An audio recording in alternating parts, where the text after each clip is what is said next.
Welcome students. Today's topic is controlling elements, that are the TN10 elements. So TN10 is a transposable elements which is a sequence of DNA that is capable of mediating its own movement from one position in the DNA of the host organism to the another. So it is nothing but a transposon or the mobile DNA element which changes their position within the genome, right?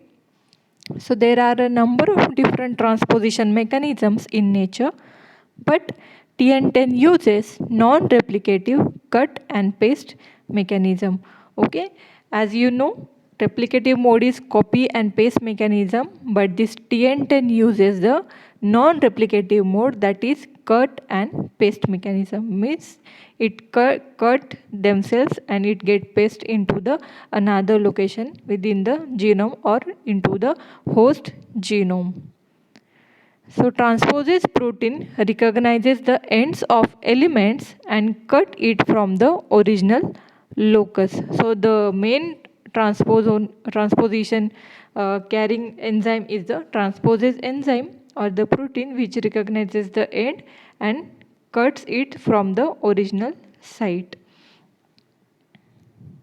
So the protein DNA complex then diffuses away from the donor site until random collisions bring it in contact with a new target site where it is integrated. Okay, so this protein DNA complex which is get formed by the transposase activity, then it finds the collisions and then it bring in contact with the new target site where they get incorporated into that genome.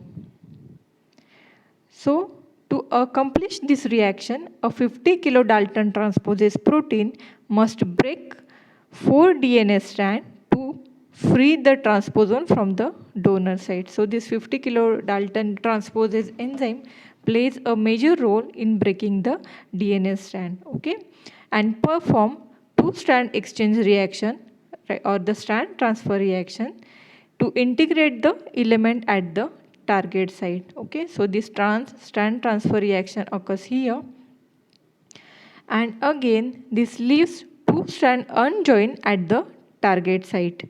Okay, but the host DNA repair proteins take care of this. So repair protein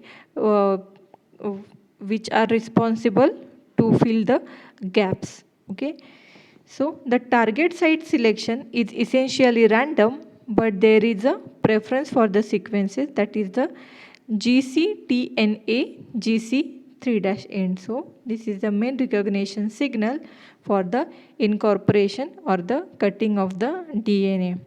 So the 6 to 9 base pair that flank the sequence also influence the selection of insertion site. So this is the GCTNAGC. This is the recognition site, that is 6 to 9 base pair flank the sequence. So this main target site, it is flanked by the 6 to 9 base pair of another nucleotide sequences. Okay. So this cut and paste mechanism, that is the non-retrotransposon mechanism or the non-replicative mode of transposition, does not cause an increase in the number of transposons per set. Okay, so as this cut and paste mechanism is there, so the no increase in copy number, that is no nucleotide get added into the DNA structure of host. Okay, so the copy number remains constant here. There is one copy at start and one copy at the end. So at initially also and at the end also there is only one copy of DNA is there, as the mechanism is cut and paste only. If this was the end of the matter, the transposon would perish a genetic drift and the loss of copies owing to the occasional failure to achieve successful integration at the target site. So this genetic drift means the removal of some important gene or the any particular gene that occurs due to the incorporation of this particular DNA segment or the transposition of TN10 transposons. Okay. However, The transposon has a mechanism to favor transposition immediately after a replication fork passes through. So this transposition mechanism occurs exactly immediately after the replication fork, okay, leaving a hemimethylated copy of TN10 on each sister chromosome. So the bacteria methylates DNA after replication here. So the sequence is GATC site that get methylated when the TN10 DNA is get hemimethylated, and then it get transposed, and the enzyme responsible for the this methylation, that is the DAM methylase enzyme. Since the transposition is favored when TN10 is hemimethylated or the semi-methylated, the transposon on one sister chromosome can hop somewhere into other chromosome so that the two copies of transposon end up on the chromosome. Okay, so this TN10, when it get hemimethylated, the one sister chromosome that switch or jump to somewhere into the another chromosome. So that's why they are called as a jumping genes also. Okay, so they hop somewhere into the another chromosome. The TN10 has composite structure and it is composed of a pair of insertion sequences, that is IS10 element flanking 5 genes. So this transposon TN10 is around 9300 base pair in length with 1400 base pair inverted repeats at its ends. The inverted repeats are structurally intact like the IS element or the IS sequences. And the analysis of the deletion mutants and the structural variants of TN10 reported below shows that the two IS10 segments contain all of the TN10 encoded genetic determinants, both sites and functions that are required for the transposition. Furthermore, the two repeats that are IS10 right and IS10 left are not functionally equivalent or they are not similar. Okay. So this IS10 right is fully functional and is capable by itself of promoting normal levels of TN10 transposition that we'll discuss with the help of figure later. So this TN10 has a total 4 such a site if the transposes bind the two recognition site flanking an IS10 elements. So the IS10 elements undergoes transposition independently of the larger composite structure. Okay, so they undergo independently for the transposition like event. If the transposes binds the two outermost recognition sites, the whole composite TN10 structure undergoes for the transposition. So here the transposase binding is the important step for the transposition of this TN10, as it is the enzyme responsible for the transposition, right? Then the two of the 5 genes encoded by the central portion of the TN10, that is the tetra or the TETA and the TETR. Okay, so they confer resistance to the antibiotic tetracycline. So these two genes TETA and the TETR or TET-A or TET-R are responsible for the antibiotic tetracycline resistance. Then TET-A protein is a efflux pump. Here you can say this TET-A protein is the efflux pump, and it has served as a model system for such a proteins and has accumulated hundreds of the publications indexed in PubMed. So you can find the information about this TET-A protein in PubMed also. The functions of other 3 genes, that is GEM-A, GEM-B and GEM-C, are unknown, but they may implicated in heavy metal resistance or the oxidative states. So another these 3 genes are unknown, but they are studied in the TN10 transposition like event.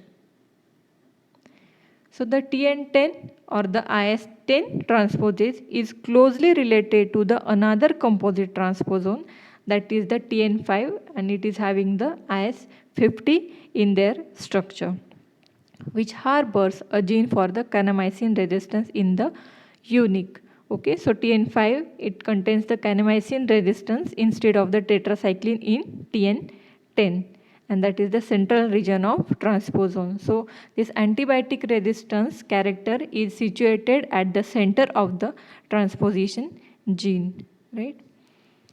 The TN10 transposon is often used in genetics to transfer and select for the genes of interest from one organism into the chromosome of another. So, this is used for the evolutionary studies for the chromosome of the organisms, that is from one organism into the chromosome of another organism. Then the mechanism of TN10 transposition has served as a model system and the archetype of the cut and paste mechanism, that is the non-replicative mechanism, and it is the very important for the controlling event of the TN10 element. However, the transposase is difficult to work with the vitro, and the TN5 transposase was the first to be crystallized here. So these are the findings regarding the TN10 transposons. Then TN10 was one of the great workhorses of bacterial genetics for many years, during which it is served as a useful tool. Okay, so this is considered as a useful tool for the transposition like event. Then a commercial kit for TN5 transposition is commercially available, and it is extensively used in the post-genomic technologies. Okay, so TN5 and TN10, they both can be used in the post-genomic technologies nowadays. Then two comprehensive reviews of TN10 biology are available as a chapters in the book Mobile DNA and the Mobile DNA Element 2. Okay, so you can find the information regarding this Mobile DNA element on this book or the various book available in the market. So this is the main structure of the TN10, that it is having IS10L, L for the left, and here at the right side you can see the IS10R, that is R for the right, and both IS elements are having 1400 base pair in their it is the 1400 base pair in size, and the whole TN10 transposon is made up of 9300 base pair, and the central unit which is having the antibiotic tetracycline resistance gene, it is around 6500 base pairs. Okay, so the inverted repeats of IS elements or the inverted repeats of ISR elements, they are compiledly called as the inverted IS elements. Okay, so the IS10 right is fully functional, and it is capable by itself of promoting normal levels of TN10 transposition, and IS10 left functions only poorly by itself, promoting transposition at very low level when IS10 right is inactivated. Okay, so the complementation analysis shows that the IS10 right encodes at least one function required for the TN10 transposition, which can act in trans and which works at the ends of the elements. Okay. Also, all of the sites specifically required for the normal TN10 transposition have been localized to outermost 70 base pair at each end of the element. Okay, so there is no evidence that the specific site internal to the element play an essential role, but finally TN10 modulates its own transposition in such a way that the transposition defective points, mutants, unlike the deletion mutants, are not complemented by the functions provided in the trans. Okay, and the wild type TN10, unlike the deletion mutants, it is not affected by the functions provided in the transform, that is the high Hopper TN10 element. Okay, so this is the normal structure of TN10 and the IS element of TN10. Then here in this figure you can see the structure of again short structure, or at the right corner you can see the transposers act in the cis on DNA template. Here you can see the TN10 transposon, and at the right you can see the IS10R sequences, and in purple color you can see here the host DNA and the two promoters, that is P in and P out. Okay, so what is the main requirement of this P in and P out? Let's see. The several mechanism restrain the frequency of TN10 transposition by affecting either the synthesis of function of transposase protein.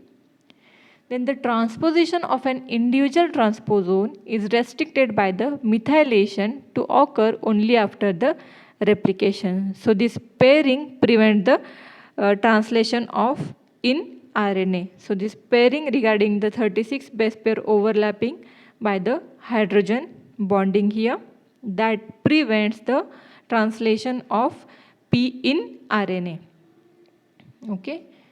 So, in multi-copy situation, cis preference restrict the choice of target, and P out or P in RNA pairing inhibits the synthesis of transposase here. Okay. So, here in this figure you can see the P out and P in promoters in opposite orientation that lie near outside the boundary of IS10R. Okay. Here in this figure you can see the P out and P in promoter, which are directly or oppositely oriented. So the strong promoter, that is P out, sponsors the transcription towards the flanking host DNA. Okay, so it carries out the transcription of host DNA, and the weaker promoter, that is P in, that causes the transcription of an RNA that extends the length of ISR or IS10R, that is right, is translated into the transposase. Okay, so this is the figure for the controlling element of TN10, and the regulation, just we have discussed about that. It is the bacteria when get methylates its DNA after replication, and the GATH site or the GATC is the site that get methylated when TN10 DNA it get hemimethylated. So after that it get transposed to the another location with the help of the DAM methylase enzyme. Okay, so this is the figure from gene 4, and these are some references for the PPT. Thank you. I hope you understand the lecture.